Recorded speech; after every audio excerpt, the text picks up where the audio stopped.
হেমন্ত মুখোপাধ্যায়ের স্মৃতিচারণায় শিল্পী প্রতিমা বন্দ্যোপাধ্যায়। খুব ছোট বয়স থেকেই হেমন্ত মুখোপাধ্যায়ের গান শুনে আসছি। যখন ওর গাঁয়ের বধূ গানটি সুপারহিট করলো তখন থেকেই দেখে আসছি।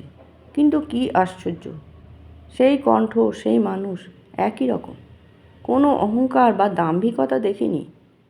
হিন্দুস্থান পার্কে যেবার বোম্বাই এবং কলকাতার শিল্পীদের নিয়ে প্রথম জলসা বসেছিল, সেই আসরে গান গাইতে গিয়ে হেমন্তদার সঙ্গে আমার প্রথম পরিচয় হয়। তিনি নিজে থেকেই আমার গানের প্রশংসা করলেন। আমি সেদিন খুবই লজ্জায় পড়েছিলাম, কিন্তু হেমন্তদার আন্তরিকতায় আমার সব অস্বস্তি দূর হয়ে গিয়েছিল। আমি নতুন করে প্রেরণা পেয়েছিলাম। প্রথম দিনের সেই ভালো লাগা মানুষটির কাছ থেকে যে আন্তরিকতা, যে স্নেহ পেয়ে আসছি, তা আজও এতটুকু ক্ষয় হয়নি। সেই মিষ্টি হাসি, সেই ব্যবহার, আপন করে নেওয়ার এমন ক্ষমতা বড় একটা দেখা যায় না। এক ফোঁটা দম্ভ নেই, শরীরে কোনো রাগ নেই, কখনো উত্তেজিত হতে দেখিনি। একেবারে ধীর, স্থির, শান্ত। অথচ শক্ত শক্ত কাজগুলি কেমন হেসে খেলে আমাদের দিয়ে করিয়ে নিয়ে চলেছেন।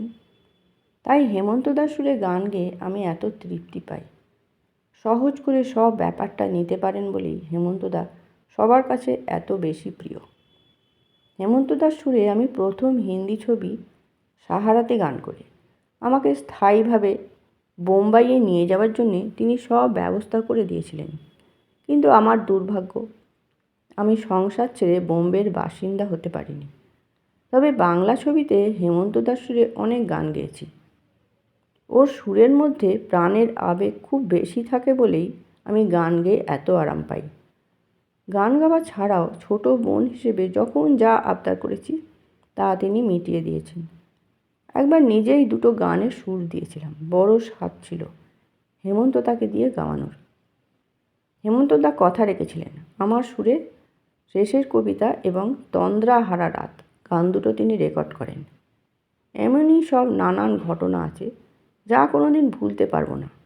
এত স্নেহ, এত ভালোবাসার মূল্য পেয়েছি বলেই এই বিরাট মানুষটির গুণগুলি আমার কাছে বড় বেশি করে ধরা পড়েছে। আমি এই ঋণ কোনো দিন শোধ করতে পারবো না। মঙ্গলময়ের কাছে তার সুস্থ শতায়ু জীবন কামনা করি। হেমন্ত মুখোপাধ্যায় বরাবরই প্রতিমা বন্দ্যোপাধ্যায়ের গানের তারিফ করেছেন। শুধু তাই নয়, তিনি লতা মঙ্গেশকর, সন্ধ্যা মুখোপাধ্যায়দের থেকেও আগে রেখেছিলেন প্রতিমা বন্দ্যোপাধ্যায়কে। শোনা যায় এক সাংবাদিক হেমন্তবাবুকে প্রশ্ন করেছিলেন, তার সমসাময়িক মহিলা সঙ্গীত শিল্পীদের মধ্যে কাকে তিনি প্রথমে রাখবেন, কার কণ্ঠ সবচেয়ে সুরেলা। 7-5 না ভেবেই নাকি হেমন্ত মুখোপাধ্যায় উত্তর দিয়েছিলেন প্রতিমা বন্দ্যোপাধ্যায়। উত্তর শুনে খানিক অবাকই হয়েছিলেন ওই সাংবাদিক। পাল্টা প্রশ্ন করেছিলেন, লতা মঙ্গেশকর, সন্ধ্যা মুখোপাধ্যায় থাকতে প্রতিমা বন্দ্যোপাধ্যায়ের নাম করছেন? বলা বাহুল্য, প্রশ্নকর্তা উক্ত দুটি নামের একটি আশা করছিলেন হেমন্ত মুখার্জির মুখে, কিন্তু সে প্রশ্ন হেসেই উড়িয়ে দেন হেমন্ত মুখার্জি। বরং ওই সাংবাদিককে আরও এক অজানা কথা শুনিয়ে দেন সঙ্গে সঙ্গে। বলেন, প্রতিমা বন্দ্যোপাধ্যায়ের গলার স্বরে মুগ্ধ লতা, সন্ধ্যা, ওরা। এমনকি লতা মঙ্গেশকর তো নিজের ব্যক্তিগত সংগ্রহেও রেখে দিয়েছেন প্রতিমার গান। সকলেই বলাবলি করেন, প্রতিমা বন্দ্যোপাধ্যায় আসলে মানুষ নয়, তিনি পাখি, গানের পাখি। তার কণ্ঠ এতই মিহি যে মানুষের স্বর বলে বিশ্বাসই হয় না।